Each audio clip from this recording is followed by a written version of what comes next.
Hello tout le monde et bienvenue sur mon podcast. Je m'appelle Natalia et aujourd'hui je vais vous parler de mes projets tricot. Avant tout, je vais vous parler déjà de ce que je porte. Même si c'est un projet dont je vous ai déjà parlé dans mon podcast précédent, au cas où si vous ne l'avez pas vu. C'est le gilet My Dear Watson de Nadia Crétin-Leschène. Et d'habitude, je fais un focus tricot en vidéo pour vous parler de mes projets terminés, principalement des gilets. Mais comparé à il y a environ un an, ce format ne me convient plus et ne convient plus à mon rythme de vie. Surtout parce que je suis quelqu'un qui a tendance à m'éparpiller un petit peu, je pense que vous l'avez vu. Et donc ça devient compliqué pour moi de dire tout ce que j'ai envie de dire avec précision et puis pour que vous ayez tout ce qu'il faut pour vouloir le commencer ou pas. Et ces derniers temps, surtout le dernier, bon, il était bien, c'est pour ça quand même que je l'ai mis en ligne, mais il y avait certains points que j'aurais voulu penser à dire.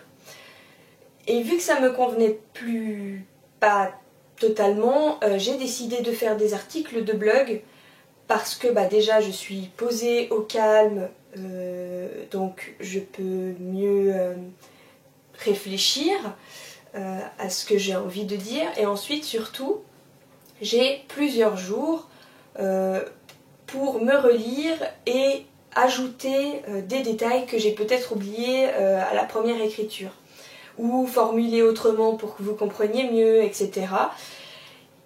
Et donc, à partir de maintenant, et en tout cas pour le moment, je ferai des articles de blog de mes projets terminés et plus des vidéos focus sur YouTube.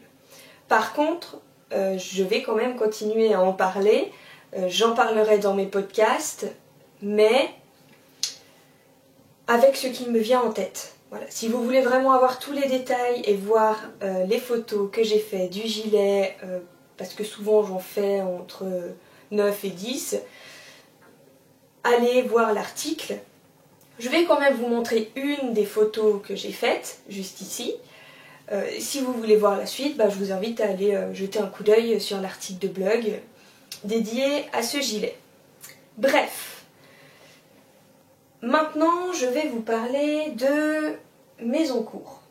Alors, je vais commencer, j'ai mis dans le mauvais ordre. Oui, j'ai mis dans le mauvais ordre. Hein. Je me mets un ordre quand même, sinon j'oublie. Je vais commencer par vous parler d'une paire de chaussettes. Je parle d'une paire de chaussettes ou pas? Oh allez, je commence par la paire de chaussettes, même si c'est quelque chose que vous n'avez pas encore vu comparé au gilet. Mais c'est pas grave, on commence par ça. Ah mince, je reviens. Voilà. J'avais oublié ça, pour que vous puissiez bien voir la paire de chaussettes quand même. Il fallait forcément que j'oublie quelque chose, sinon ce serait trop beau. Alors, je vais vous enfiler ça dans une des paires. Si ça rentre, parce que j'ai les pieds fins. Oui, ça rentre. Heureusement que c'est élastique, les ponts tricot. Hop, alors, j'ai commencé une nouvelle paire de chaussettes, pas parce que l'autre ne me convient pas, mais simplement parce que je suis allée skier en mi-février et vu que j'étais à la fin de ma première paire de chaussettes, les paires de chaussettes de Noël, eh bien c'était pas suffisamment zéro cerveau pour que je puisse le prendre sur le chemin pour aller skier. Parce que je prenais le bus et j'avais pas beaucoup de temps entre temps, et puis j'étais dans le moment où je devais faire les diminutions. Et donc ce que j'ai fait, c'est que j'ai simplement commencé une nouvelle paire. Ah mince, une nouvelle paire de chaussettes, je vous parle en même temps. J'ai pris le mauvais côté parce qu'avec les aiguilles on voit pas très bien. Donc je disais, j'ai simplement commencé une nouvelle paire de chaussettes en ajoutant les modifications que j'avais envie de faire sur ma future chaussette. C'est-à-dire que les paires de chaussettes de Noël que je ne vous montre pas parce que je ne les ai pas avancées, mais vous inquiétez pas, je vous montrerai au prochain. Si vous voulez voir, vu qu'elles sont pas du tout avancées, elles ont avancé ou pas? Je sais pas, mais si vous voulez voir ce qu'elles donnent, vous pouvez aller voir sur Ravelry. J'ai mis J'ai mis une photo ou pas? Je sais pas, mais en tout cas si vous regardez mon podcast d'avant, vous pouvez retrouver les détails de cette chaussette. Donc, on parle maintenant de celle-là, de la nouvelle. Alors, je me disais bien qu'il y avait un fil qui devait tirer un petit peu. Voilà. Et donc, voilà ma nouvelle paire de chaussettes. C'est un peu sombre, non? Voilà, excusez-moi, ma lumière n'était pas bien positionnée et du coup quand je vous montrais les choses en focus, ça devenait tout sombre. Donc j'ai remédié à ça. Donc ma nouvelle paire de chaussettes, bon c'est pas super parce qu'il y a ça, donc je vais vous le montrer de l'autre côté, c'est mieux. Voilà. Alors qu'est-ce que j'ai modifié de la précédente? Je sais pas si vous vous souvenez, mais au début de ma chaussette de Noël, vu que j'avais utilisé une nouvelle taille d'aiguille, c'est-à-dire qu'avant j'utilisais des 2.5 pour tricoter les chaussettes, et puis ensuite avec toutes les péripéties que j'ai eues avec les tensions, je me suis doutée que j'allais avoir le même problème avec les chaussettes, vu que ma tension s'est relâchée. Et donc j'ai acheté des 2.25, et vu que c'était la première fois que je tricotais des chaussettes avec cette taille-là, j'ai eu peur qu'elles soient trop serrées, donc j'ai commencé avec 60 mailles. J'avais tricoté jusque là environ, l'ancienne, celle de Noël, donc de l'autre couleur, et ensuite j'ai essayé la paire de chaussettes et là j'ai constaté qu'en fait c'était pas du tout serré, même plutôt loose, donc large, un peu ample.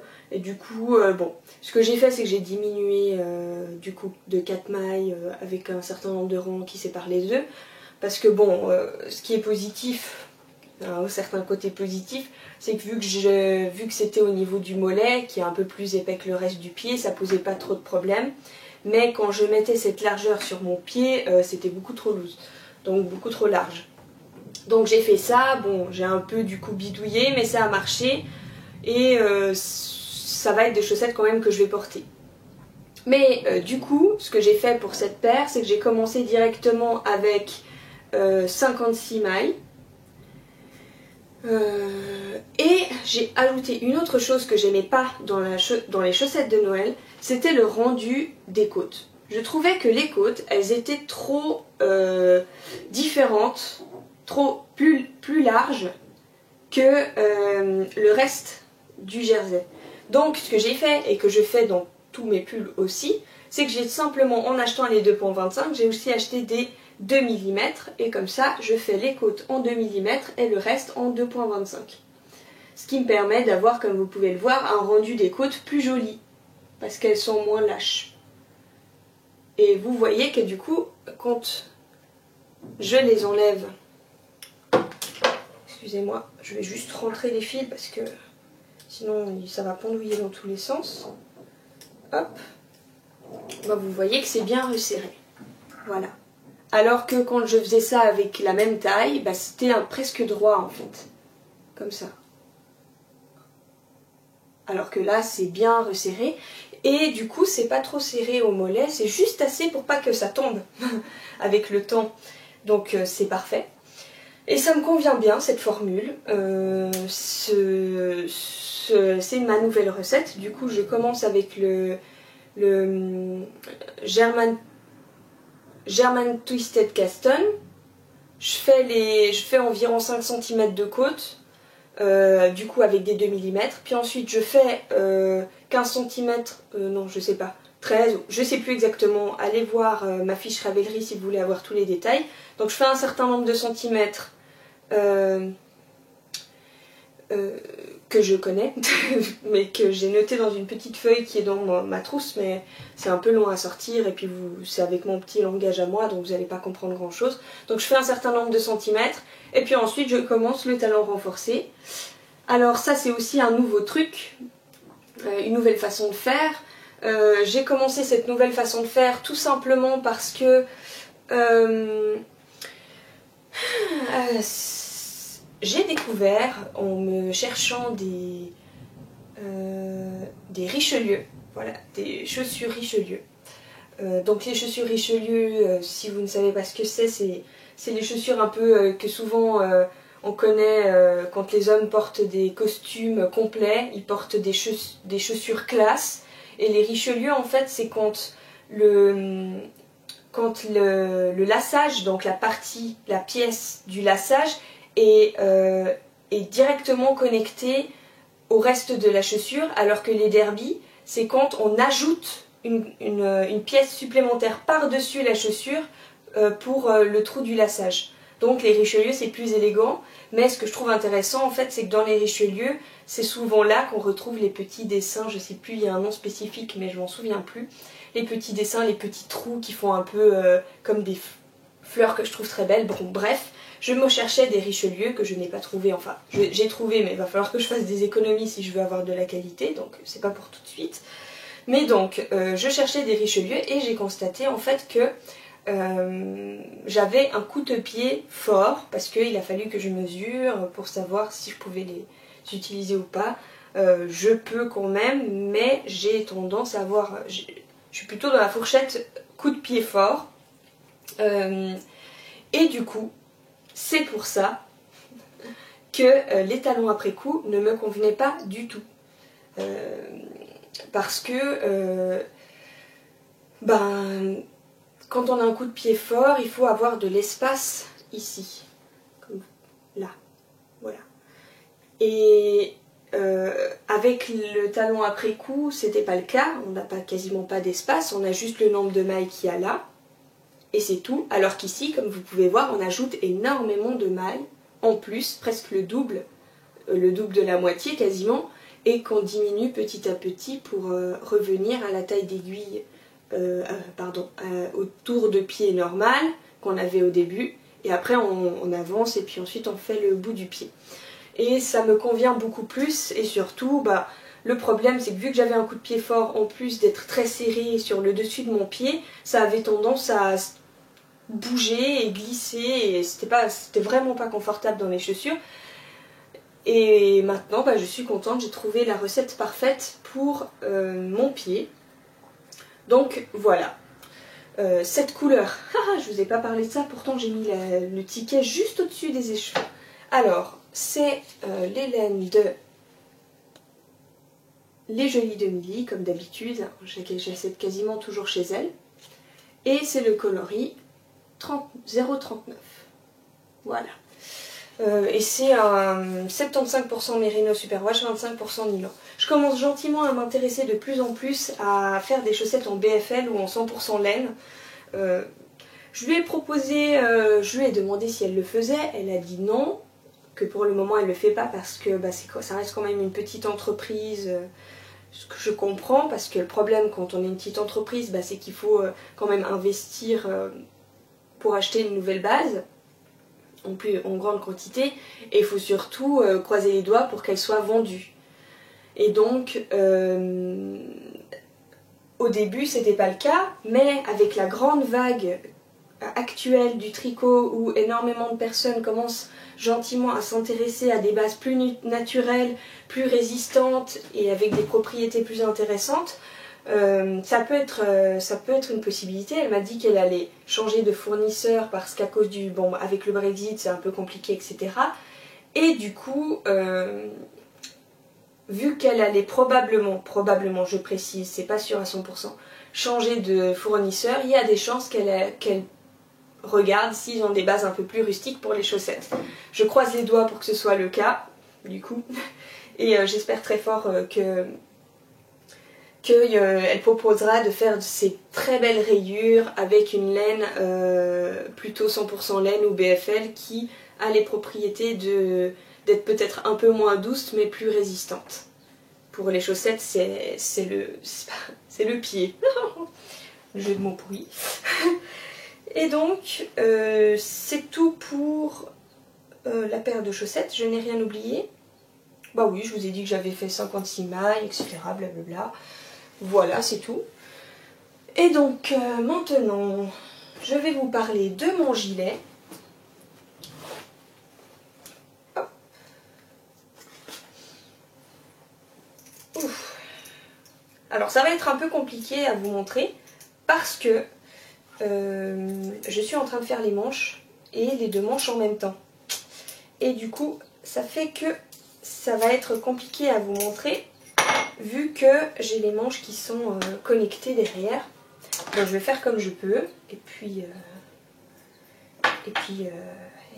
vous allez, je peux pas faire mieux quoi. Je vais pas les séparer, je vais pas le faire maintenant, surtout que je dois partir après, donc si je le fais maintenant je pourrais pas finir le podcast. Alors je vais faire en sorte que ça tienne.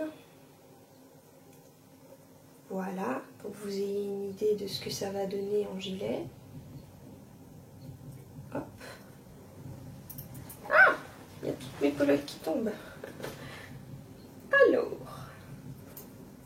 Ah, j'ai commencé dans le mauvais ordre. Bon, déjà, je suis un peu rouillée quand même, hein. C'est impressionnant. Ça fait que 1 mois et demi que j'ai pas tourné et je suis mais complètement rouillée. D'ailleurs, bon, non, rien. Bon, je suis rouillée quoi. Alors, qu'est-ce que je voulais vous montrer? Ah oui. Mais où est-ce que j'ai mis le... Je l'avais mis là? Mais il est passé où? Ah là. Le coquin il s'est caché là dans la poche plaquée à l'intérieur. Donc, c'est le gilet Lucky Me de Solen Quicks, ou je sais pas Qui ou Quicks, moi je dis Quicks, hein, Quicks Loarer. Et je le tricote avec les laines de pâte de velours. Et la base c'est Féline Deca Twist 100% Merino Superwash. Et c'est de la Deca. Féline Deca Twist. Ouais. Et le coloris, je ne sais pas si vous l'avez vu, Terre de ciel. Alors, maintenant que je vous ai dit la base, je vous montre le modèle. Comme d'habitude, je le dis au début et puis ensuite je ne me répéterai plus, pour le moment en tout cas. Dès que je dis le nom, il y a une photo qui apparaît sur le côté et ça se passera jusqu'à la fin, même quand je vous parle des projets futurs. Quand je vous dirai le nom du modèle, il apparaîtra sur le côté. Donc, voilà. Je ne sais pas si vous voyez quelque chose. Si je mets les manches devant, peut-être que ça donnera mieux. C'est un peu compliqué, hein, du coup. C'est bien, c'est très sympa de faire les deux manches en même temps, mais qu'est-ce que c'est compliqué de montrer après le modèle. C'est quasiment impossible, hein, donc cette fois-ci vous ne le verrez pas super bien, mais bon, vous pourrez déjà le voir un petit peu. Donc voilà. Ah, attendez, je pense que je vais prendre un... J'arrive. Donc voilà. Je suis juste allée chercher un cintre pour que ce soit plus facile de voir et je constate que bah, c'est beaucoup, on visualise beaucoup mieux le gilet. Bon, vous voyez les manches ça fait un peu bizarre mais bon, c'est surtout de ça qu'on va parler. Donc, c'est un gilet qui commence du haut et qui finit par le bas en raglan. Et avec un jeu de torsade sur le devant et le dos. Voilà. On va surtout parler du devant parce que comme vous pouvez voir dans le dos il y a le câble qui le traverse. Donc c'est muté. Voilà, vous verrez pas grand chose. Mais c'est la même torsade devant et derrière. Donc, alors les torsades, elles sont très très simples à faire. Par contre, on ne peut pas les faire sans aiguille auxiliaire. Moi d'habitude je fais toujours les torsades sans aiguille auxiliaire. Par exemple ce gilet je l'ai fait entièrement sans aiguille auxiliaire pour faire. Mais là en fait c'est pas possible parce qu'il y a beaucoup trop de mailles. Pour faire les torsades il y a beaucoup trop de mailles et donc du coup j'ai essayé. J'ai pas perdu de mailles mais c'était vraiment compliqué. Pas beau, ouais, c'était franchement, je vous conseille pas de faire ça. Donc, mais par contre, même si on utilise l'aiguille auxiliaire, vu que les torsades se font tous les 10 rangs, sincèrement, ça fait, c'est pas énorme. Et puis personnellement, moi j'adore être sur le rang de torsade parce que ça, en fait, ça rythme un peu le tricot parce que pendant 10 rangs, c'est tricot sans cerveau jersey avec quoi, 2-3 mailles en vert pour séparer bien la torsade, donc dans chaque rang. Mais sinon, à part ça, personnellement, il n'y a quasiment pas à réfléchir, c'est on tricote, on tricote, on tricote. Et arrivé au 10e rang, pile poil le moment où on commence à se dire oh là là, ça commence à faire un peu long, je commence à en avoir marre d'avoir du jersey à l'infini, bim, il y a la torsade, et là ça rythme, ça motive, et puis après à nouveau 10 rangs, donc les premiers on se dit yes, enfin du tricot sans cerveau, je peux tricoter où je veux, en parlant à quelqu'un, etc. Au bout d'un certain moment, quand on commence à s'ennuyer, on se dit ah j'ai hâte d'être à la prochaine torsade, et quand on arrive à la torsade, bah, on est content, et ça continue, et ça continue. Et donc du coup je trouve que ce gilet se tricote très facilement et est très agréable à faire. Par contre moi, alors le gilet est prévu pour être fait en hareng. Moi, non, en worsted même. Moi je l'ai fait en DK. Donc évidemment j'ai eu une différence d'échantillon dont je vous ai parlé au podcast, enfin à l'épisode précédent. Et j'avais pas prévu, j'ai prévu pour le nombre de mailles, ça aucun problème, c'est bien, on voit bien que c'est bon, ça va rentrer, j'ai essayé, de toute façon je l'ai essayé et je trouve qu'il est magnifique. Et en fait ce qui est positif c'est que moi souvent quand j'utilise la forme raglan, j'ai un trait, ici ça tire en fait, sur la partie raglan ça tire et ça fait que ça baille entre l'épaule et le sein.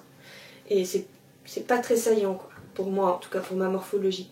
Mais vu que là il y a des torsades, ça rigidifie le tricot et ça évite de faire ça. Donc c'est juste parfait et c'est très très beau. Donc à l'avenir, si je dois faire des torsades, si je dois faire du raglan, ce sera avec un motif ou avec une laine qui a de la tenue pour éviter que ça fasse comme avec le gilet vert que je vous ai montré il y a 3 épisodes en arrière. De toute façon, quand vous regardez mes photos, je mets tout ce dont je parle dans la photo de miniature, donc vous avez juste à chercher celle où il y a le gilet vert. Je pense pas faire de focus dessus. Sincèrement, peut-être un jour je ferai un article de... Peut-être qu'un jour je ferai un article de blog, mais j'ai pas mal de trucs à...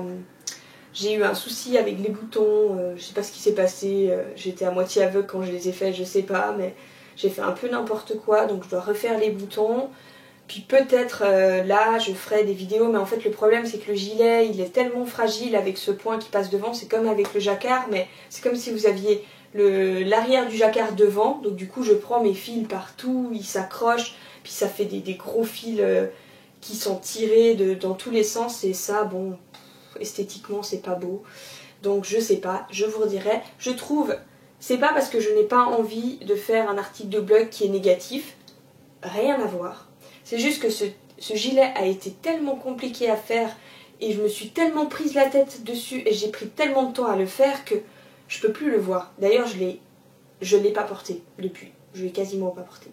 Donc, voilà. Je sais que vous pouvez être un peu déçus du fait que je n'ai pas fait d'article et de focus dessus. Mais je pense qu'un jour, quand j'aurai le courage et puis que je l'aurai digéré un petit peu, vu que j'ai mis tous les détails de ce qui s'est passé sur Ravelry, d'ailleurs vous pouvez aller jeter un coup d'œil si vous voulez, et bien en basant sur ça je ferai un article, mais ça ce sera pas pour tout de suite je pense. Donc bref, donc voilà, donc pour le corps c'est tout ce que j'avais. Ah non j'ai eu une petite péripétie, en fait j'ai pas pris en compte que mon échantillon pour les mailles était différent, mais pour les rangs aussi. Mais je me suis dit, vu que je fais une grande taille, d'ailleurs laquelle, je sais plus, j'ai pas noté, je suis désolée, juste un instant, parce que j'ai mon ordinateur juste là avec mes notes, je vais aller, ça c'est très pratique, je vais aller jeter un coup d'œil pour voir quelle taille je fais. Hop, alors, quelle taille je fais? Alors, j'ai eu un échantillon de 20 mailles sur 32 rangs, alors que le patron... il a un échantillon de 18 mailles sur 25 rangs. Et j'ai fait la taille 102 pour obtenir la taille... J'ai fait la taille 102 pour obtenir la taille 92. Voilà. Donc, parce que j'avais une différence d'échantillon. Et d'habitude, quand je fais ça, j'ai aucun problème au niveau de l'emmanchure, vu que je fais une taille plus grande. Logiquement, vu que la taille est plus grande, l'emmanchure est plus grande, et du coup, j'ai rien à faire en plus. Mais là, je sais pas si ça vient du fait que, parce que j'ai vu que chez les personnes à grande taille, ça arrive souvent. Enfin, 102, c'est pas forcément une grande taille, je sais pas, mais en gros, j'ai tricoté ce qu'elle disait, le nombre de rangs qu'elle disait, et j'avais pas du tout le nombre de centimètres qu'il fallait. J'aurais même pas pu passer mon bras, et je sais même pas si un enfant, je sais même pas, peut-être taille enfant quoi, mais pour ma taille à moi, c'était, j'avais au moins, je sais pas, 8-7 cm de différence. Donc ce que j'ai fait, c'est que, vu que j'ai une poitrine importante, mais que j'avais pas prévu d'ajuster parce que, je sais pas, je me suis dit que, vu que je fais la 102 pour obtenir environ 90 cm de tour de buste, ça rentrera vu que je fais 88. Mais bon, c'était un peu au petit bonheur la chance, en sachant que j'avais pris en compte le fait que mon premier gilet que j'ai fait avec cette base, exactement la même, en DK, Féline DK Twist, elle avait pris au moins une taille et c'était beaucoup rallongé. Donc j'ai pris ça en compte et je me suis dit, je rentrerai. Mais là, vu que j'avais pas assez de rangs, j'ai fait du coup, excusez-moi, c'est parce que j'ai enlevé mes notes du coup, j'ai fait du coup 4 rangs de plus avec les augmentations raglan pour le, pour le dos quand même, pour le dos et pour le devant.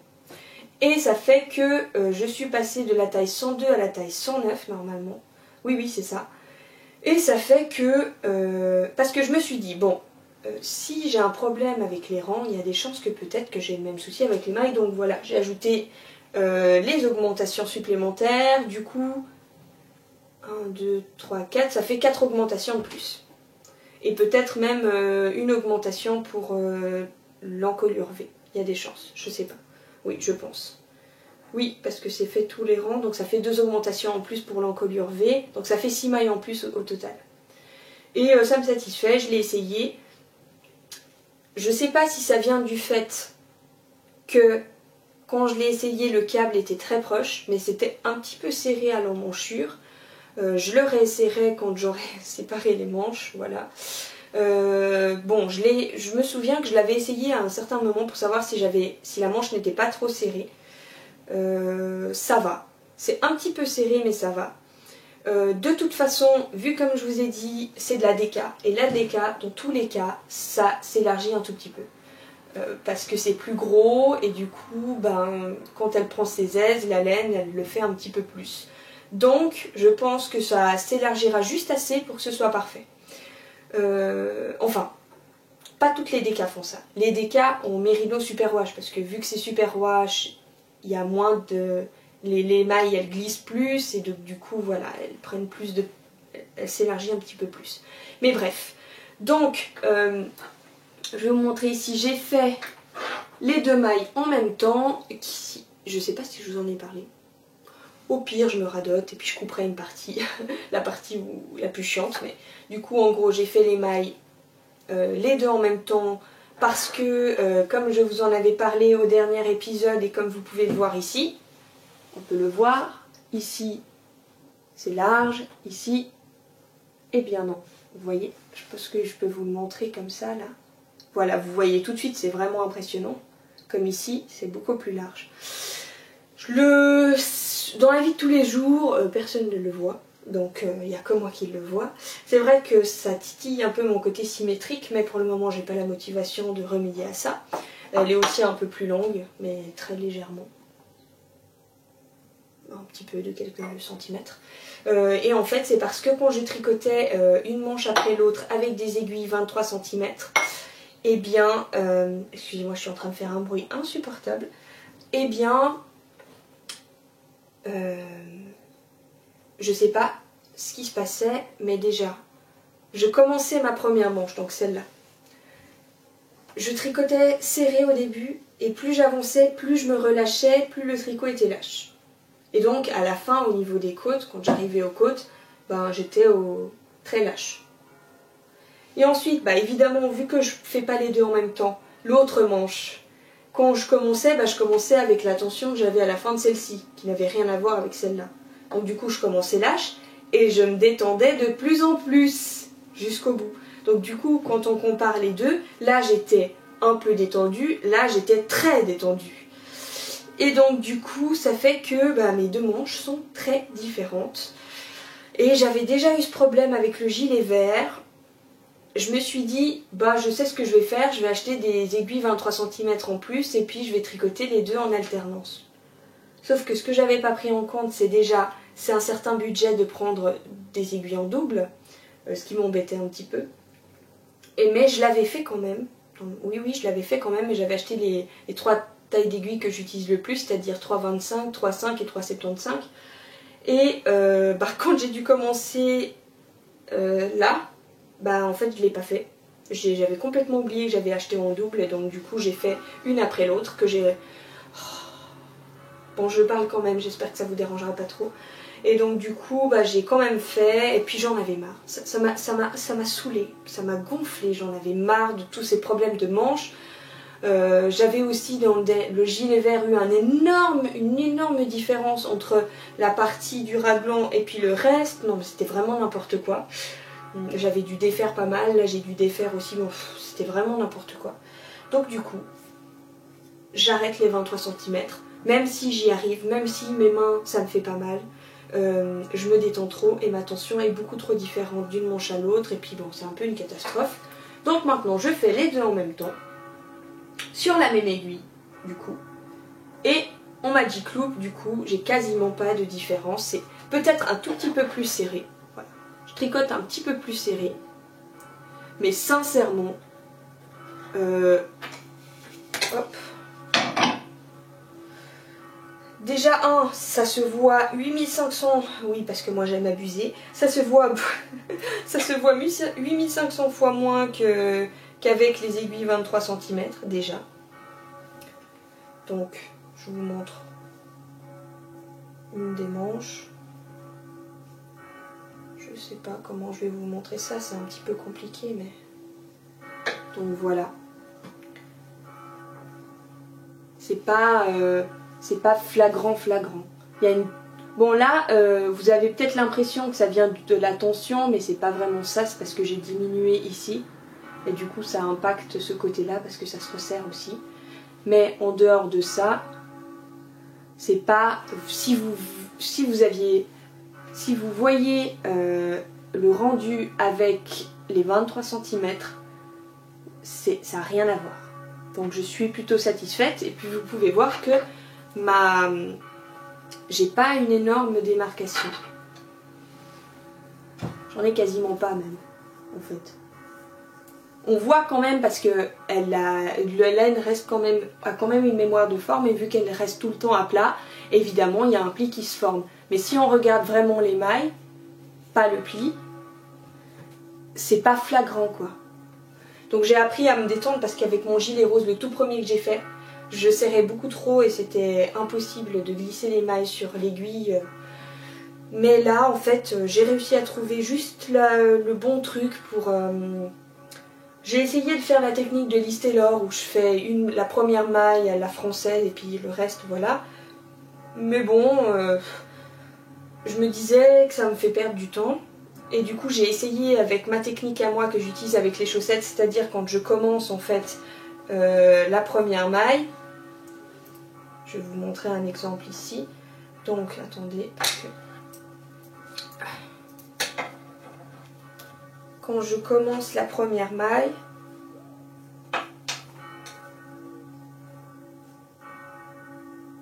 au lieu de faire comme ça et de tricoter, vous voyez, de laisser le câble qui tire, en fait je prends le câble avec moi et je le colle contre l'aiguille, vous voyez comme ça, je le colle contre l'aiguille avec mon doigt, ce qui fait que les mailles elles sont extrêmement rapprochées. Vous voyez la différence entre si je tiens pas le câble et si je le tiens, elles sont toutes rapprochées et donc du coup ça me permet d'avoir quasiment pas de différence de tension. avec les autres mailles et du coup bah, ça me convient bien et je suis contente parce que du coup mais je me rendais pas compte à quel point ça me stressait cette histoire. C'est comme avec l'alternance des mailles, l'alternance des écheveaux sur le corps. Je me rendais pas compte mais en fait ça me stressait énormément et c'est pas que j'aime stresser, c'est juste qu'en fait quand on passe énormément de temps, surtout avec les manches, que je pense que tout le monde peut comprendre à quel point les manches c'est... J'ai pas trop de problème à faire les manches parce que c'est comme les chaussettes, c'est zéro cerveau devant un film et tout, aucun problème. Mais bon, personnellement, j'ai pas très envie de faire des manches tout le temps. Et surtout de refaire la même manche plusieurs fois parce qu'il y a un problème de tension. Je sais pas qui aimerait faire ça, mais c'est un peu du sadomasochisme à force. Donc, non, c'est plutôt sado quoi. Mazo, bref, on va pas parler de ça ici, hein, on n'est pas dans un débat de je sais pas trop quoi. Non, franchement, j'ai pas vraiment un énorme plaisir à refaire plusieurs fois les mêmes mailles. Et du coup, ça me stressait quand même un peu parce que je savais pas...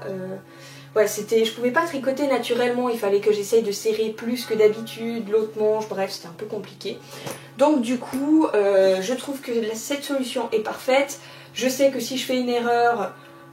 Au pire, ben, je fais la même erreur dans les deux et puis ça se verrait pas. Si par exemple si je fais un rang de plus entre les diminutions, même si, sachant que je suis légèrement, juste légèrement psychorigide, il y a des chances que j'ai plutôt tendance à défaire un rang et puis pouvoir avoir exactement le bon nombre.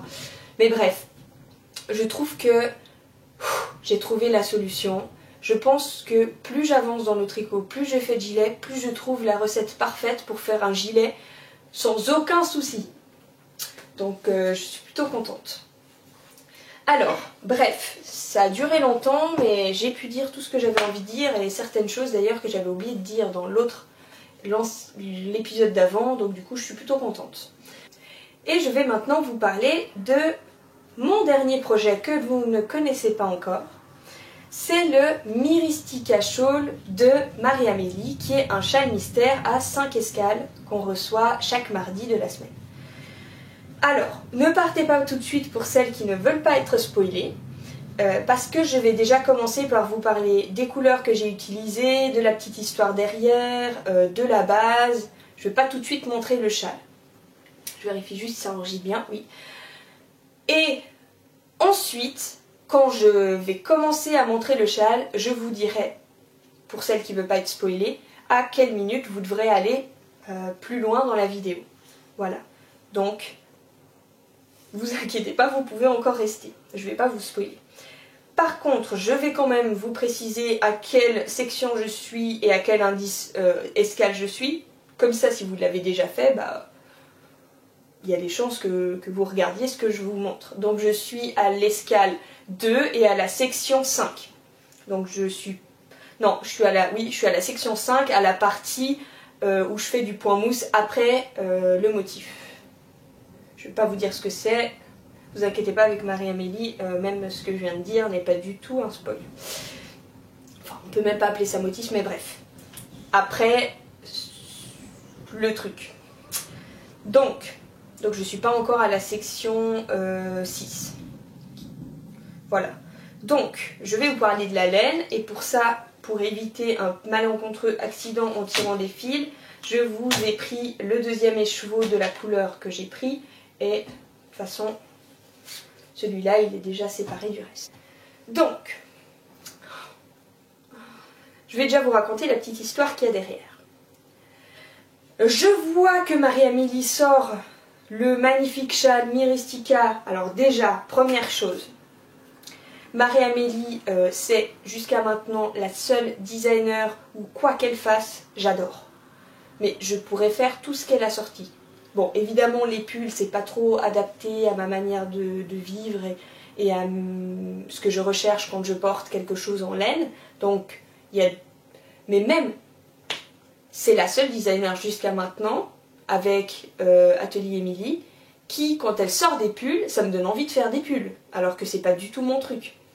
Donc, c'est magnifique. Donc, Marie-Amélie, la seule designer que je suis sur Patreon, parce que je sais que tout ce qu'elle fait, j'adore, que tous ses patrons sont super bien faits, super bien écrits, avec des finitions impeccables et une symétrie, sauf quand elle veut volontairement que ce soit pas symétrique, mais quand ça doit être symétrique, par exemple pour 2 manches, 2 épaules, la symétrie est parfaite. Chose que chez moi, c'est vrai que c'est quelque chose que j'ai à travailler parce que j'ai un peu de peine avec ça, la non-symétrie. Même si je sais que l'être humain n'est pas symétrique, blablabla, mais quand je fais un tricot, c'est vrai que j'aime bien quand c'est symétrique. Bref, donc Marie-Amélie. Deuxième chose, c'est un châle. J'adore les châles. Voilà. Troisième chose, c'est il y a de la brioche dedans. Le point pour moi de l'année. Je prévois de faire que des châles en brioche en 2019. Donc, voilà. Et c'est un châle, un cal mystère. Et c'est vrai que en ce moment dans ma vie, j'ai besoin de changement, de partir à l'aventure, de voyager, de me changer les idées, de lâcher prise. C'est vraiment quelque chose qui, jusqu'à maintenant dans ma vie, même si bon, je suis quand même jeune, mais jusqu'à maintenant, ne m'était jamais arrivé aussi fort. C'est-à-dire là, j'ai très envie de voyager, de changer, voilà, j'ai un besoin très fort de nouveau. Voilà. Donc, le fait que ce soit un mystery châle, ben, tu sais pas où tu vas. Parce qu'un mystery châle, si vous ne savez pas ce que c'est en fait un cal sur un châle qu'une designer a créé, mais tu ne sais pas en fait à quoi il va ressembler. C'est la designer qui le sait, qui t'envoie chaque semaine, pour nous le mardi, un indice ou une escale. Pour nous c'est une escale. Et donc du coup il y en a 5. Et ce que je trouve génial du coup c'est qu'on ne sait pas du tout où on va. Et c'est vraiment génial, c'est niveau lâcher prise, nouveau changement, etc. C'est vraiment le top. Et du coup, je me disais, cette année, profite de ce que tu as déjà. Je m'oblige pas à le faire, parce que je veux pas être frustrée. Mais j'aime tellement tous les écheveaux qu'il y a chez moi, que je trouve ça triste de les laisser dormir dans une boîte parce que j'ai très envie de faire les projets que j'ai prévu de faire avec. Du coup, cette année, je me suis dit, tu iras au Knit It l'année prochaine et jusque-là, essaie d'acheter le moins possible pour profiter de ce que tu as déjà.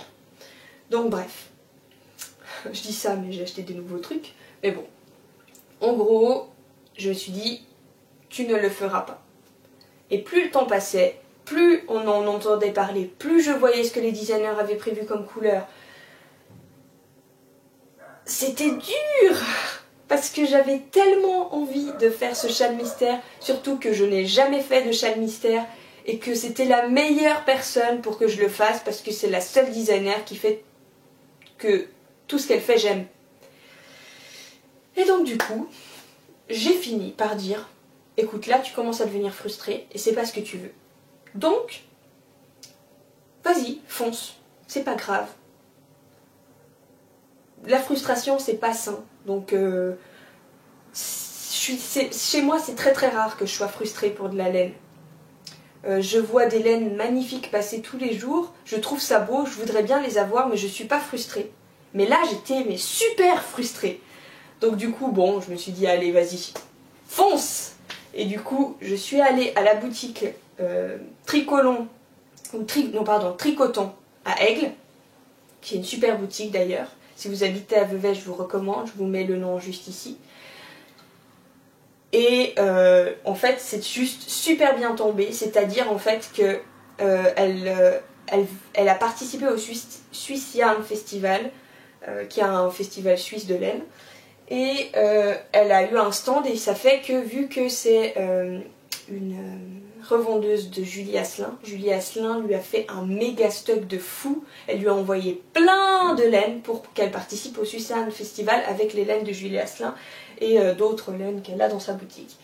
Et ça fait que au retour de Swiss Yarn Festival, qui était le week-end juste avant le Mystery Châle, eh bien elle avait un stock énorme de Julie Asselin parce que évidemment elle n'a pas non plus tout vendu parce qu'elle lui en a donné beaucoup. Et ça fait que ça tombait à pic. Et donc pour qu'elle ait le temps de tout remettre en rayon, je suis passée mardi. Et j'avais comme optique de trouver de quoi faire le Mystery Chal. Et donc, je l'ai commencé mercredi. Ah non, j'y suis allée mercredi, pardon. J'y suis allée mercredi parce que je pouvais pas mardi. J'y suis allée mercredi et j'ai commencé mercredi soir. Donc, et je suis très très contente parce que j'ai trouvé, je voulais des laines, enfin c'était pas mon but premier mais ça aurait été cool que j'ai des laines qui sont déjà consommables. Qui a un... non, non, je vais pas manger de laine. Non, je voulais dire avec des noms de quelque chose qu'on mange. Voilà, parce que vu que c'est le Myristica, donc c'est un châle, un mystery châle qui est basé sur les épices, donc les choses comestibles, elle nous donne une idée de couleur en parlant de plat. Donc la couleur principale, c'est un plat que on fait, qu'on sait que quand on le fait, on l'aimera, que quand on a des invités et qu'on fait ce plat, on sait qu'on va le réussir et que les invités vont l'aimer. Voilà, c'est le plat parfait, le plat qui nous convient toujours et qu'on aime toujours. Et la couleur contrastante, c'est la petite épice qui relève le plat, ou le petit truc, je sais pas comment on peut dire parce que c'est pas une épice, mais ouais, on peut dire une petite épice qui apporte de la douceur. C'est un peu contradictoire, mais je sais pas trop comment appeler ça, expliquer ça, mais elle le dit très bien, Marie-Amélie. Et donc, évidemment, je me suis dit que pour être cohérente avec le Myristica Châle, ce serait bien d'avoir quelque chose avec des noms de quelque chose qu'on peut manger. Et donc, je suis contente parce que elle m'a beaucoup aidée, la vendeuse quand même. La vendeuse m'a amenée vers ça, je pense, en me montrant une autre couleur. Ou je sais plus, mais elle m'a quand même aiguillée pour le choix des coloris. Puis moi, je suis tombée amoureuse de cette couleur. Et les deux ensemble, ils matchaient bien. Donc, et après coup, quand j'ai trouvé les couleurs, j'ai regardé le nom, et regardez-moi ça, comme c'est juste pas parfait, quoi. Safran. Safran. Il y a même une escale qui s'appelle Safran, c'est la deuxième escale. Donc c'est juste parfait. Et c'est du coup de la Julie Asselin base fino. Donc c'est une base de 75% mérino, 15% cachemire, 10% soie, 115 grammes pour 370 mètres. Voilà. Et du coup, j'étais super contente que c'est le nom d'une épice, parce que c'est carrément dans le thème, quoi. Et je suis aussi super contente parce que la couleur contrastante, c'est pas une épice, mais c'est comestible. C'est du tilleul. Et du coup, bah, ça apporte de la douceur, ou je sais pas trop. Mais c'est juste parfait, quoi. J'étais vraiment très très contente. Parce que c'est exactement ce que je voulais. Et en plus, j'ai même pas regardé les noms. J'ai regardé ça après avoir trouvé le combo. Et j'étais vraiment contente.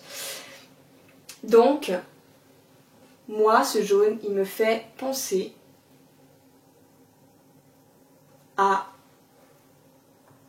du pollen. Mon chéri, pendant une période, il prenait du pollen à la cuillère. Parce que ça a des bienfaits reconnus. Et en fait, quand il ouvrait sa boîte pour manger, il y avait une sorte de nuance de couleur de jaune. Et quand j'ai vu cette couleur, ça m'a tout de suite fait penser à ça, au pollen qu'il mangeait. Je ne sais pas si vous avez la bonne couleur. De toute façon, comme d'habitude, je vous montrerai, je vous dirai juste ici si la couleur est juste et fidèle à la réalité. Mais j'ai l'impression que oui. Donc voilà. Et l'épice. Enfin l'épice, le tilleul, pardon. Qui est mais juste magnifique, quoi. Juste magnifique. J'adore. C'est en fait un... Je sais même pas, là on voit surtout la partie verte, mais il n'y a pas autant de vert quand même. Ouais, je peux vous voir là. En fait c'est un... c'est un beige, vert, rose, bleu. c'est magnifique, magnifique. En fait, c'est un... Je dirais que la couleur principale, la couleur de fond, c'est le beige. Ensuite, par-dessus, vient s'ajouter du vert, comme vous pouvez voir là, du jaune, qui est quasiment le même que celui-ci, des speckles par contre, précision, des speckles, parce que le vert et le jaune, c'est vraiment des incrustations de couleurs, comme vous pouvez voir là. Hop, là, il y a une incrustation, vous voyez, là c'est du... Je sais pas si vous voyez, mais là c'est du vert. On va mettre la pelote sur ma tête, comme ça. Là c'est du vert et ça vire au rose. Voilà. Bon, je sais pas si vous avez vu quelque chose, mais bon. Et voilà, bon, en plus c'est parfait, j'ai exactement ce qu'il faut. Donc, vert, rose, et là, speckle bleu. Vous voyez? Donc c'est pas le même truc. Il y a des speckles bleus. Et je trouve que c'est une couleur qui est vraiment magnifique, que j'aime beaucoup et que j'adore tricoter du coup parce qu'elle a vraiment des variations que je trouve magnifiques et je suis très contente parce que les deux vont extrêmement bien ensemble. C'est juste parfait. Et tricoter c'est encore plus beau. Donc voilà pour les explications. Pour celles qui n'ont pas fait l'escale 2 section 5, je vous invite à aller à ce ton-là de la vidéo que je vous mets là. Et pour celles qui restent, je vous montre ça tout de suite.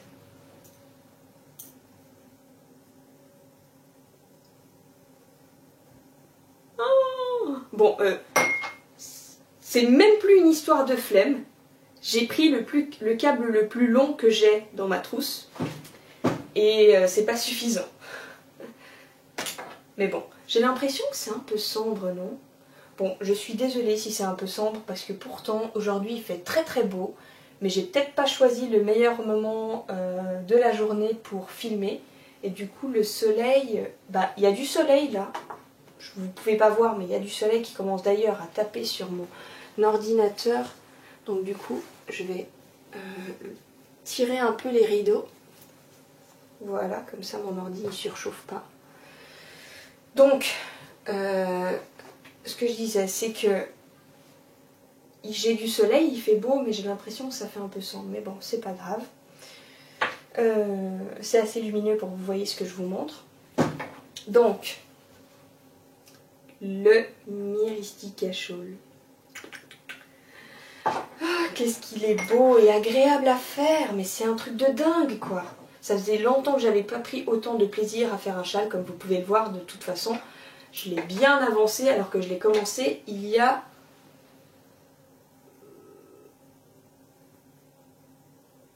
Il y a 2 semaines. Voilà. Et il est très long. Hein. Il est très très long. Comme vous pouvez voir, si je tire, voilà. Et là je tire encore. Et voilà. Alors, j'ai eu pas mal de péripéties avec ce châle. C'est quoi? Alors, Marie-Amélie a quand même fait tester ce châle. Mais pour une fois, elle m'a, je précise, un tout petit peu déçue. Mais comment vous expliquer? Il ne faut pas oublier que derrière la marque qui s'appelle Marie-Amélie Design, il y a une personne. Et comme toute personne au monde, hein, franchement, est-ce que vous avez jamais fait d'erreur dans votre travail? Personnellement, moi j'en ai déjà fait, que je regrette, mais j'en ai déjà fait. Et j'avais beau avoir toute la bienveillance de la galaxie, il m'est arrivé de faire des erreurs parce que j'étais fatiguée, ou peut-être parce que c'était pas mon jour, ou parce que c'était un moment de l'année où j'avais beaucoup de choses à penser en même temps et du coup j'oubliais plus facilement des choses et il me fallait un temps d'adaptation à cette nouvelle façon de fonctionner pour prendre l'habitude de mettre des rappels tout le temps, vous voyez. Donc, je suis un petit peu déçue, mais je lui en veux pas parce que ben, ça reste un être humain qui peut faire des erreurs, qui peut oublier des choses ou qui... Elle peut pas être tout le temps comme ça. Vous voyez, l'être humain, c'est comme ça. Donc là, je dirais qu'elle est plus dans la fourchette basse de l'image que j'ai eue d'elle jusqu'à maintenant. Et d'un autre côté, vu que c'est la première fois qu'elle fait un châle mystère et tout ça, tout l'engouement qu'il y a eu autour, je comprends. Franchement, je comprends. Donc, ce châle, il est franchement magnifique et super bien pensé. Donc, ça me fait oublier les petites péripéties que j'ai eues. Voilà quoi, j'ai déjà oublié depuis longtemps. Mais disons, et d'ailleurs, elle les a corrigées à la deuxième section. Quand elle nous a envoyé la deuxième escale, elle avait corrigé les erreurs. Mais donc, en fait, il y a juste eu quelques petites complications pour la brioche parce que elle avait juste oublié d'écrire certaines choses ou qu'elle n'avait pas... elle avait fait quelques erreurs dans la rédaction du châle et du coup... voilà, c'était juste un petit peu compliqué pour le démarrage, pour comprendre les erreurs, parce que c'était la toute première fois que je faisais de la brioche. Mais à part ça, franchement, ça s'est bien passé. Alors, j'avais prévu de vous parler des ronds raccourcis qui étaient mal expliqués. Mais en fait, c'est pas que c'est mal expliqué, c'est juste que j'ai mal lu. Donc là, c'est uniquement de ma faute. C'est moi qui n'ai pas regardé la vidéo des wrap and turn jusqu'au bout, qui n'ai pas regardé comment on relève les mailles sur l'envers. Voilà, ça c'est entièrement de ma faute. Mais donc, hop, et comment on fait le wrap sur l'envers, donc c'est de ma faute uniquement. Mais donc, je vous ai déjà dit le petit négatif, et maintenant je vais vous parler de tout le positif qui est, si on parle du négatif, le négatif il est là, le positif il est là. Même encore plus haut, mais vous ne le verrez plus en caméra. Donc ça a écrasé tout le négatif que j'avais au début. Donc déjà le montage, bon c'est le garter tab, je sais pas comment on dit, le montage invisible. Elle a mis un lien de vidéo pour aller voir comment ça se fait. Donc ça c'est super, rien à dire. Elle nous a redirigé sur une vidéo qu'elle trouvait être claire. C'est de ma faute, moi je l'ai pas très bien réussi parce que simplement j'ai voulu aller trop vite et je suis pas allée voir la vidéo parce que j'ai lu en diagonale et j'avais pas vu qu'elle avait proposé une vidéo sur ça. Donc encore une fois je peux m'en prendre qu'à moi. Ensuite on fait quelques rangs de points mousse, on fait la brioche, quelques rangs de brioche qui est juste magnifique, j'adore la brioche. Ensuite un nouveau rond de points mousse, mais comme vous pouvez le voir, on fait des rangs raccourcis. Je vous montre la partie la plus moche. Non, je vous montre la partie la plus jolie. On fait des rangs raccourcis.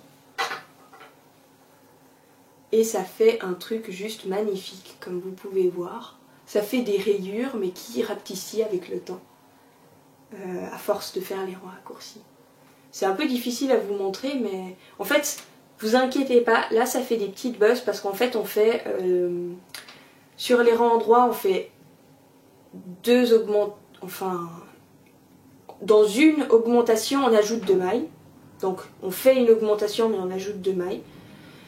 Et sur le rang envers, on fait une augmentation et on ajoute une maille, du coup.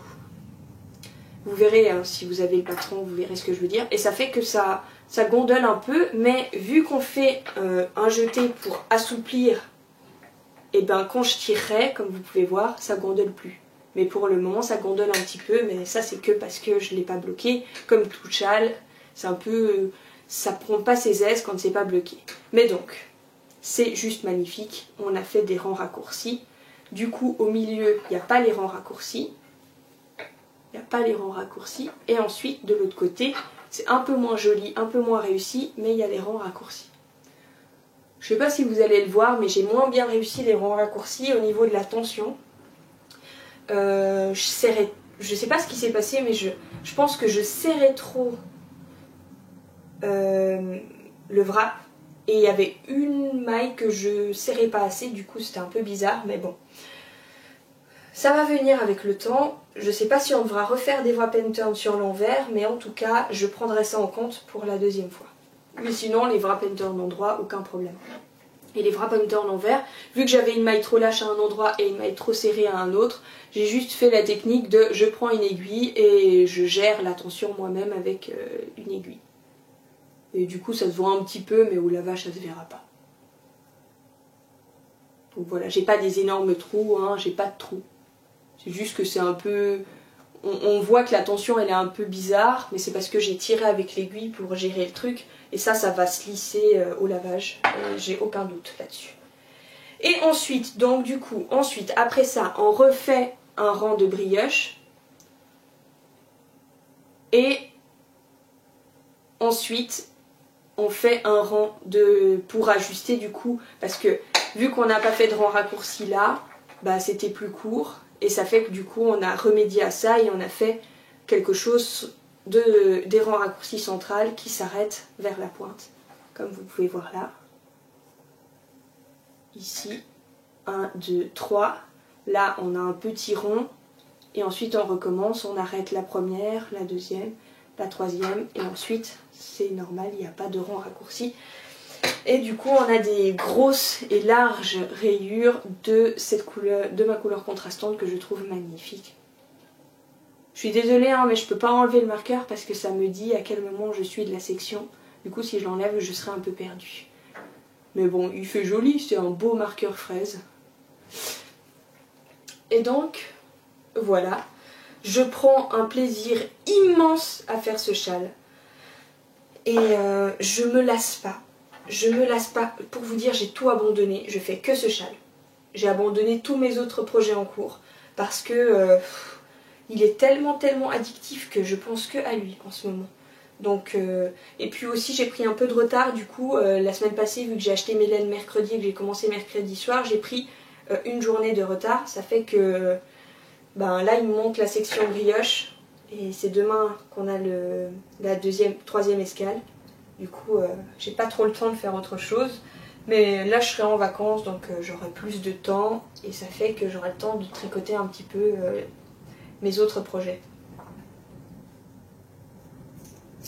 Voilà, donc super châle, j'adore, j'adore.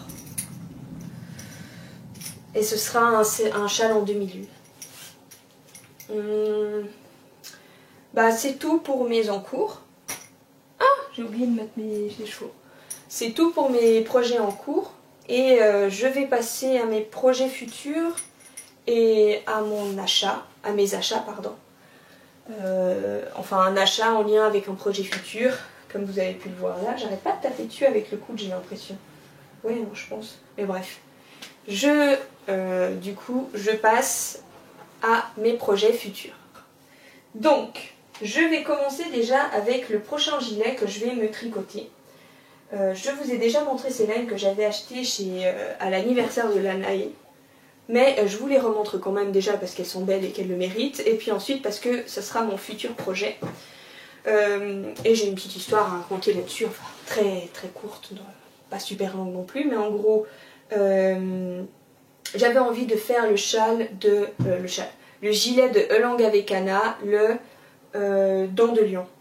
Ce qui me dérangeait un petit peu, c'est qu'il y avait un motif. Et que quand je regardais sur Ravelry les personnes qui ont fait ce gilet avec des laines bariolées, et ben en fait on voyait pas du tout le très beau motif dent de lion un peu. Et ça me chiffonnait un peu le fait que je fasse un gilet et que je me casse les pieds à faire un motif qu'on ne verra pas du tout à la fin. Ce qui est tout à fait logique parce qu'on fait pas de gilet, enfin c'est mieux pas, si on veut mettre en avant la laine et le motif, de faire un gilet avec une laine bariolée qui a un motif. Parce que bah, du coup, on verra pas le motif et puis c'est un peu dommage. Donc du coup, j'étais en réflexion là-dessus et j'étais un peu bête parce que je suis allée chercher tout simplement, je suis allée dans la partie recherche de Ravelry. Et j'ai mis des filtres pour dire que je veux que ce soit en fingering, le nombre de métrages que j'ai de laine et tout ça, et j'ai cherché, j'ai fait plusieurs pages, etc. Et puis d'un coup, au bout d'un long moment de recherche, soudainement, je me suis dit « Ah, mais ce serait peut-être bien que j'aille voir mes favoris » parce que j'ai l'impression d'avoir déjà fait toutes ces recherches très approfondies sur les gilets en fingering. Je vais voir mes favoris et là, bim, je tombe sur le gilet parfait pour cette laine. Je pense que j'ai dû perdre au moins 2 heures de temps de ma vie pour rien. Donc, je suis tombée sur le gilet Lupin Cardigan de Marion M. Nitz, que je vous mets là, la photo là, comme ça, voilà. Et du coup, ben, c'est parfait parce que c'est un gilet avec principalement du jersey, mais avec un petit motif ajouré pour amener un rythme au tricot, mais c'est pas un motif, voilà, les motifs qui ressortent un peu, c'est mieux d'éviter de les faire avec une laine bariolée. Par contre, les motifs très simples, par exemple les motifs avec un jeté, mais pas dentelle, hein, un motif juste avec un jeté, donc des petits trous par exemple comme le Vitamine D ou le Black Barlow de Marie-Amélie, bah c'est parfait. Et le gilet Lupin, lui, il a des petits trous comme des rayures, et ça fait que ça apporte un truc sympa sans que ce soit trop lourd pour cette laine qui est déjà très bariolée, que j'adore d'ailleurs. Donc je vous ai même pas parlé de la laine.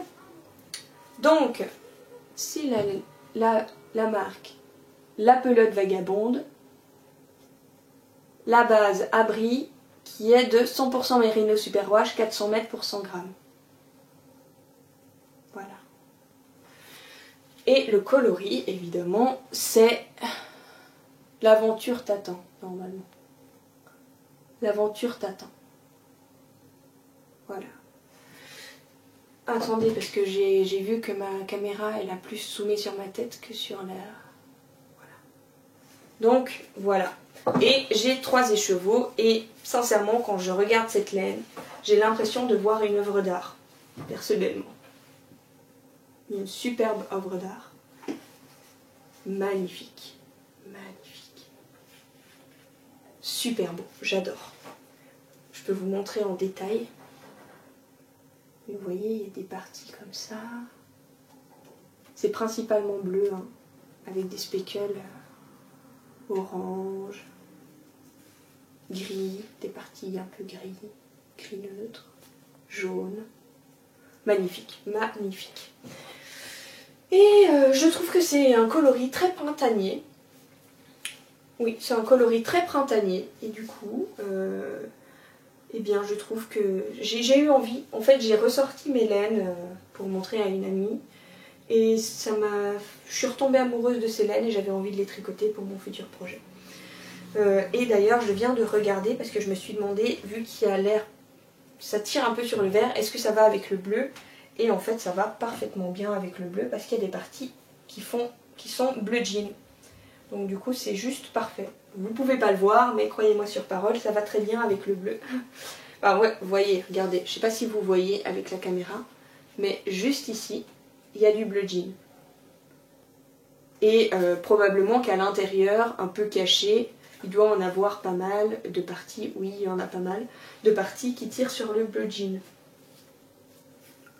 Ouais, il y a des parties comme ça, c'est pas mal. Et du coup, ça permet que ça aille bien avec le bleu. Puis de toute façon, vu que c'est un bleu vert entre les deux, enfin c'est bleu mais ça tire un peu sur le vert, mais comme d'habitude je pense que vous verrez pas le fait que ça tire un peu sur le vert à la caméra, mais du coup ça fait que ça va bien avec le bleu qui est la couleur que je porte le plus, vu que ma veste d'hiver est bleue, même si c'est plus l'hiver, mais j'ai quand même une veste en jean de printemps, et je porte quasiment que des jeans bleus, de toutes les nuances mais principalement bleu. Donc voilà mon futur projet. Et j'ai vu dans les commentaires du précédent épisode que vous attendiez avec impatience ce moment. J'ai reçu les laines de Tôt le Matin Yarn pour faire le Plumpy Shawl. J'avais fait une petite vidéo sur Instagram du déballage de mes écheveaux, si vous voulez aller voir. On dirait que je suis hystérique sur cette vidéo tellement que je suis contente. Et donc... Attendez, il y a un petit bout de bois là. Et donc, j'ai 2 écheveaux de celle du milieu là, mais déjà que j'ai de la peine à tenir les 4, alors si je vous montre, ça sert à rien. Voici les couleurs pour le Plumpy Shawl. Magnifique. Juste magnifique. Oh, j'adore. Je vais vous les montrer une après l'autre. Bon, déjà, c'est le coloris, c'est le Todeka 115 100% Merino Superwash. Et le coloris, ah bah oui, justement, faudrait que je regarde avec elle, c'est qu'elle a pas mis le nom du coloris, donc je sais pas comment il s'appelle. Parce que ça c'est un coloris qu'elle a inventé. Ça, je sais pas si c'est un coloris qu'elle a inventé ou un coloris qu'elle a repris de sa palette. Et celui-là, elle l'a pas inventé, mais je connais pas son nom parce qu'il n'est pas écrit. Et celui-là, je sais que c'est le coloris Anna, mais elle a ajouté des speckles. Donc je vais vous montrer un après l'autre dans l'ordre. Donc, la première couleur que je vais tricoter, ce sera le rose. Qu'est-ce qu'il est beau. Oh, qu'est-ce qu'il est beau. Un très très beau rose, très très pâle. Avec, elle a ajouté des petits speckles qui rappellent le deuxième rose. Je trouve ça magnifique. Voilà. Magnifique. Ensuite, le rose du milieu qui est mon préféré parce que je le trouve magnifique et en plus je suis contente parce que c'est celui qui sera le plus utilisé.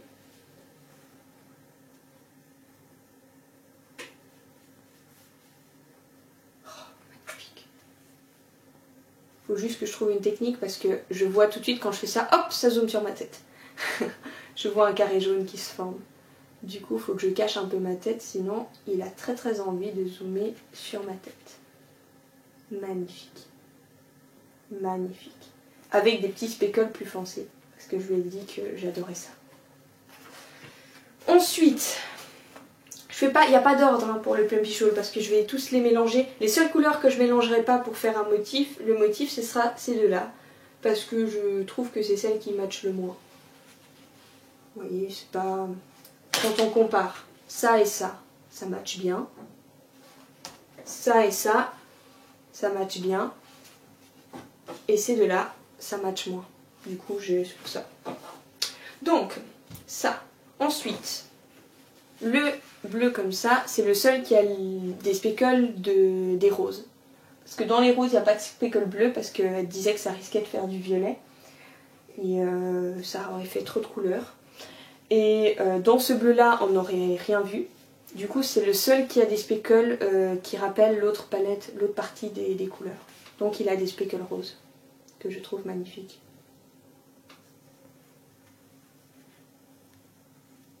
Oh, c'est tellement beau.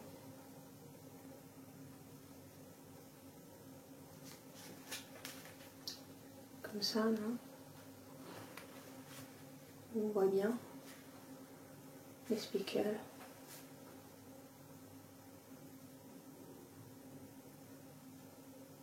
J'adore. Et le bleu, qui n'a pas de speckle, mais qui a quand même des variations de couleurs. Du coup, ça fera pas tout uni. Je sais qu'elle peut faire des très très beaux unis 100%. Là, je vais quand même demander qu'il y ait des légères variations parce que je préfère ça dans les châles. Voilà.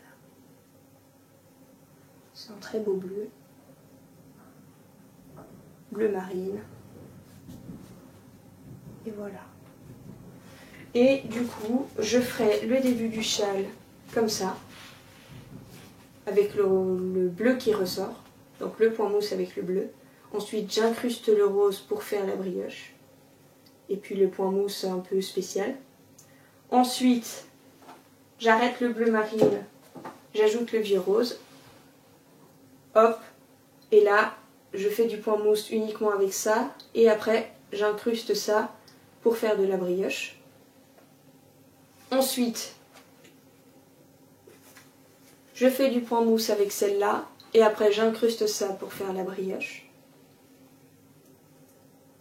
Et on dirait pas, mais en fait il y a des rappels de la couleur ici. Du coup ça matche bien, puis ça matche plutôt bien.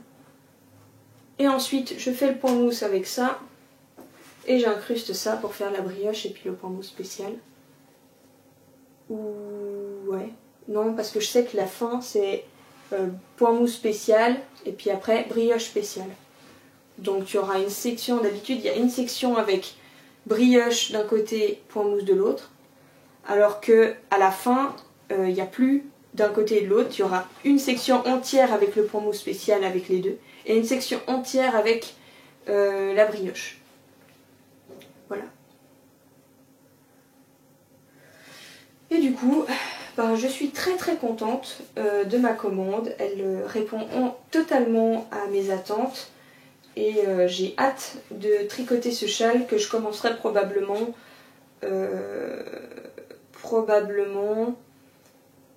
à la rentrée scolaire en août ou quelque chose comme ça, je verrai bien. Je verrai bien. Donc voilà. Hop. Et c'est tout ce que j'avais à dire. Donc, eh bien, je vous souhaite... Oh mince! On voit... Bon, bah vous avez eu ça en fond depuis le début, malheureusement. C'était mon disque dur. Ben voilà, c'est comme ça, hein. On ne peut pas non plus tout prévoir. J'avais pas vu, c'est pas grave. Donc, bah, je vous souhaite de passer d'agréables moments tricotesques ou couturesques ou n'importe, de profiter de vos activités créatives et je vous dis à une prochaine fois. Bisous.